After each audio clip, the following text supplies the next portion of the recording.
Hello, and welcome to another episode of How to Have Outrageously Awesome Employees. I am your host, and my name is Randy Starr. Today, I want to discuss training. Training as it relates to your employees, your associates, whatever you choose to call the folks that work with you.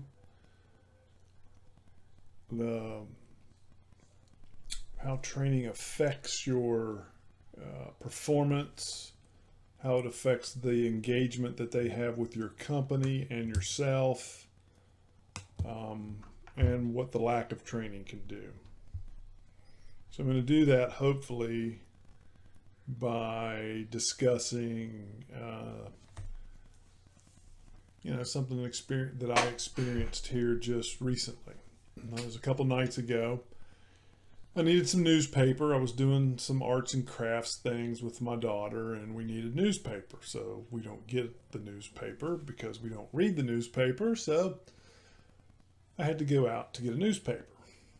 Those of you who are familiar with Racetrack, which is Racetrack Petroleum, it is what we call a convenience store, corner store. We have all kinds of slang names for them, but basically it's a gas station with stuff that they sell on the inside. This one is super nice. Most of the racetracks I've ever stopped at are super nice. This one's probably got over 20 pumps. It's very well maintained. It's extremely clean at all times. They have a bakery inside where they make donuts and stuff for in the morning. They've got 1,000 different kinds of coffee and sodas and all just slushies and all that stuff. They have a walk-in beer closet that's huge and all the beer's like ice cold. It's just really nice. And all of the employees, every single one of them that I have ever encountered, is just really nice. They're super. They're friendly. They smile. They're efficient. They're obviously trained well. That's what I'm getting at. They know what they're doing. They don't have to ask other employees how to do stuff.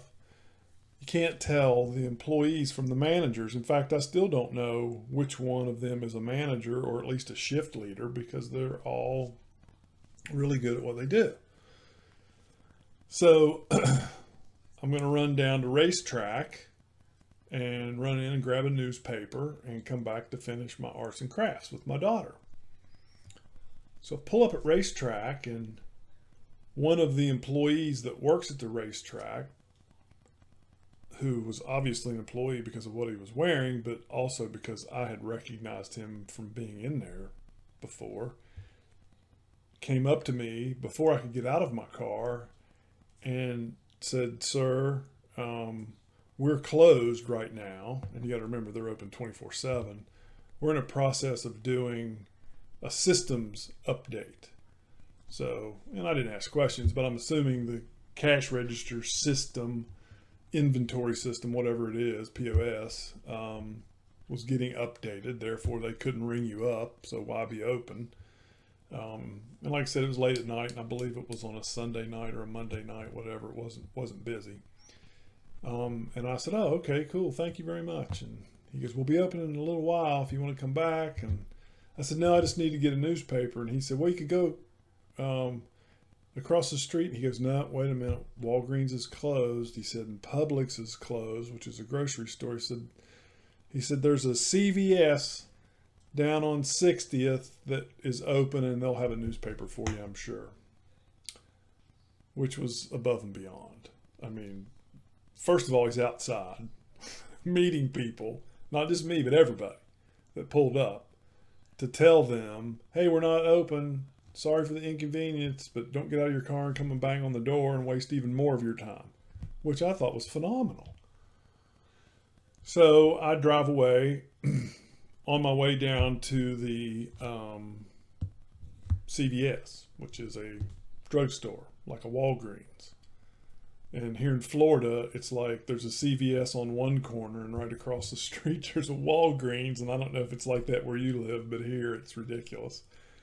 It's like if you see one without the other, you start going, oh my gosh, what's wrong? Where's the other one? So I'm on my way down there. It's like I don't know, a mile, 2 miles down the street. It's not very far. And then I remember, well, you know what? There's this other convenience store that is maybe 200 yards past the CVS. And it was on the same side that I was on, so it would make it easier. So I'll go there. Now, this convenience store is not as big. It is a national brand of gas. Not that Racetrack's not. I don't know if they're regional or national, but this was like BP, I think. I'm not even sure. But inside, they also served food because they had a Hardee's inside. And, you could go in there in the morning and get anything off the Hardee's menu or get burgers in the afternoon, in the evening, whatever. So I thought, well, I'll go there. So I knew they would have a newspaper. So I pull up. They were kind of busy, not very busy. There's probably 2 people inside and maybe 3 cars pumping gas. So I walk inside and I immediately see the newspaper. So I walk right over and I notice that I'm guessing it was shift change because there was like 3 people behind the counter. And then there was 2 people over in the Hardee's, behind the Hardee's counter. And they were talking back and forth to each other. And didn't acknowledge me when I walked in the store, which, it doesn't bother me any. I go over and pick up the newspaper and then walk to the register and stand there while they continued to have their conversation. And it's not like they couldn't see me because they all looked at me. So they knew I was standing there with the newspaper to buy a newspaper. And then finally, one of the 3 individuals that were behind the counter where I was walked over, scanned the barcode on the newspaper, said that'll be $1.07, never looked at me, never smiled, was looking down the entire time. I handed them $2. They made change, handed me back my change, dropped it in my hand, turned around and walked off. Didn't say thank you. Didn't say, I don't want you to ever come in here again. They didn't say anything. This individual was like borderline rude, really. So that individual obviously has no training. And if they have training, they weren't using their training. But I firmly believe that when you take the time to train an employee, they're going to use that training because it makes their life easier. Dealing with people, because if they would have caught me at a bad time and did that, I may have said something like, are you having a bad day? What's wrong? With a smile on my face. But it's like, what's wrong? You having a bad day? But I knew that wasn't the case because the person was laughing and carrying on with the other people. Just when it came to dealing with a customer, it was exactly the opposite, and it was like I was an inconvenience at the convenience store. So obviously the folks at Racetrack are well trained. They have great time in there. You can tell they're having fun. They have long lines all the time. Nobody minds waiting because if the line gets 2 or 3 deep, they open up another register. There's always employees in there to do that. It's just amazing. So kudos to Racetrack. Kudos to those of you who train your employees and don't let them just wing it.